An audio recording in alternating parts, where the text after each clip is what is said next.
नमस्कार। ऐसा माना जाता है कि भगवान विष्णु ने धरती पर कई बार अवतार लिया। हमारे धर्म ग्रंथों की माने तो जब जब पृथ्वी पर संकट आया या पाप और अधर्म बढ़ गया, तब भगवान विष्णु ने किसी न किसी रूप में पृथ्वी पर अवतार लिया और उन सभी संकटों से लोगों को मुक्ति दिलाई।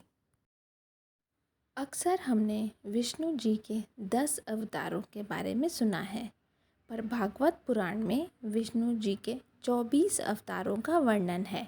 तो आइए जानते हैं इन 24 रूपों के बारे में। श्री सनकादि मुनि। माना जाता है कि सृष्टि के आरंभ में परमपिता ब्रह्मा ने अनेक लोगों की इच्छा से कठिन तपस्या की। उस तपस्या के फलस्वरूप विष्णु जी ने सनक, सनंदन, सनातन और सनत कुमार नाम के 4 मुनियों के रूप में जन्म लिया। इन्हें 4 कुमार भी कहते हैं और इनकी आयु हमेशा 5 वर्ष की रहती है। ये जितने छोटे दिखते हैं उतने ही विद्यावान भी हैं। ये चारों वेदों के ही रूप कहे जा सकते हैं। वराह अवतार।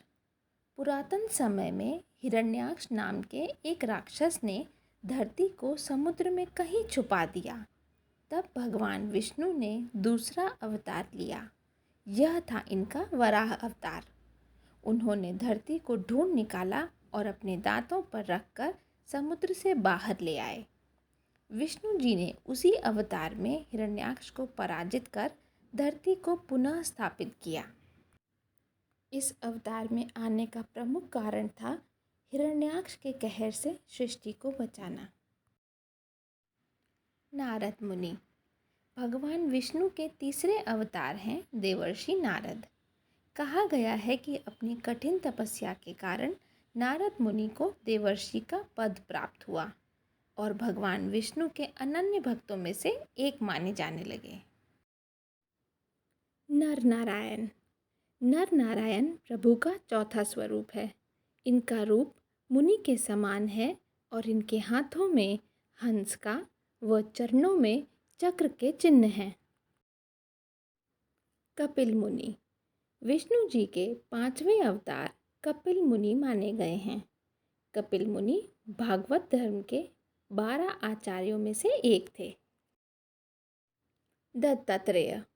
अपने छठे अवतार में भगवान विष्णु ऋषि अत्रि व माता अनुसुईया के पुत्र के रूप में जन्मे। इसी कारण इनका नाम दत्तात्रेय पड़ा। इनके पिता महर्षि अत्रि सप्त ऋषियों में से एक हैं और माता अनुसुईया को सतीत्व यानी पतिव्रता धर्म के प्रतिमान के रूप में देखा जाता है। और शास्त्रों के अनुसार भगवान दत्तात्रेय को त्रिदेव यानी ब्रह्मा, विष्णु और महेश का स्वरूप माना गया है। भारत के कई हिस्सों में इनके मंदिर हैं तथा पूर्णिमा के दिन इनकी जयंती भी मनाई जाती है। भगवान यज्ञ। भगवान विष्णु का 7वां अवतार स्वयंभुव मनवंतर में भगवान यज्ञ के नाम से हुआ था। स्वयंभुव मनु की पत्नी शत्रुपा ने आकुति को जन्म दिया। इनका विवाह प्रजापति रुचि से हुआ और भगवान यज्ञ का जन्म हुआ। भगवान यज्ञ के अत्यंत तेजस्वी 12 पुत्र हुए जो स्वयंभुव मनवंतर के 12 देवता कहलाए। 8वां अवतार भगवान ऋषभदेव। माना जाता है कि महाराज नाभि को कोई संतान नहीं थी। पुत्र प्राप्ति के लिए महाराज नाभि ने अपनी पत्नी मेरु देवी के साथ यज्ञ किया, जिससे प्रसन्न होकर भगवान विष्णु ने उन्हें वरदान दिया कि वे उनके यहाँ पुत्र के रूप में जन्म लेंगे, और वही हुआ।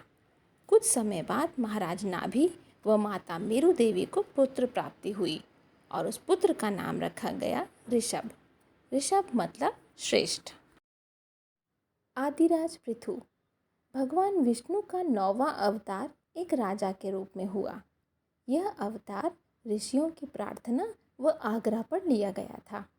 इस अवतार में प्रभु ने गाय रूपी पृथ्वी से सभी औषधियों का दोहन किया था। मत्स्य यानी मछली, मत्स्य अवतार। विष्णु जी का 10वां अवतार मत्स्य यानी मछली का था, जो संसार को बचाने के लिए लिया गया था। मनवंतर काल में समस्त पृथ्वी जल में डूबने वाली थी। भगवान विष्णु ने तत्कालीन राजा मनु को एक नाव का निर्माण करके अपनी व अन्य मनुष्यों की रक्षा करने के लिए कहा। भगवान विष्णु ने स्वयं मत्स्य का रूप लेकर उस नाव को किनारे तक पहुंचाया। कूर्म अवतार। कूर्म मतलब कछुआ, इसे कच्छप अवतार भी कहते हैं। समुद्र मंथन की कथा तो आपने सुनी ही होगी। जानने के लिए आप हमारे पुराने वीडियोस भी देख सकते हैं। ये बात उस समय की है जब देवों और असुरों ने साथ मिलकर समुद्र को मथने की सोची। मंदार पर्वत ने भी उनकी सहायता करने के लिए अपनी स्वीकृति दे दी, परंतु पर्वत रखा किस पर जाए, यह समस्या जटिल थी। पर्वत विशाल था और भारी था, वह समुद्र के अंदर जाने लगा। मंथन की क्रिया तो शुरू ही नहीं हो पा रही थी। तब विष्णु जी ने कूर्म यानी कछुए का अवतार लिया। उन्होंने अपनी पीठ पर मंदार पर्वत को धारण किया ताकि वह नीचे डूबे नहीं और सागर मंथन की प्रक्रिया पूरी की जा सके। यह विष्णु जी का 11वां अवतार था। धन्वंतरी अवतार। अपने 12वें अवतार में भगवान विष्णु समुद्र मंथन की क्रिया से भगवान धन्वंतरी के रूप में समुद्र से निकले थे। ये हाथ में अमृत कलश लेकर अवतरित हुए थे। इन्हें औषधियों का स्वामी भी माना गया है। दिवाली पर धनतेरस के दिन भगवान धन्वंतरी की पूजा होती है। ये थे विष्णु जी के 12 अवतार। अगले वीडियो में हम आपसे फिर मिलेंगे विष्णु जी के और 12 रूपों के साथ। तब तक के लिए हरि बोल।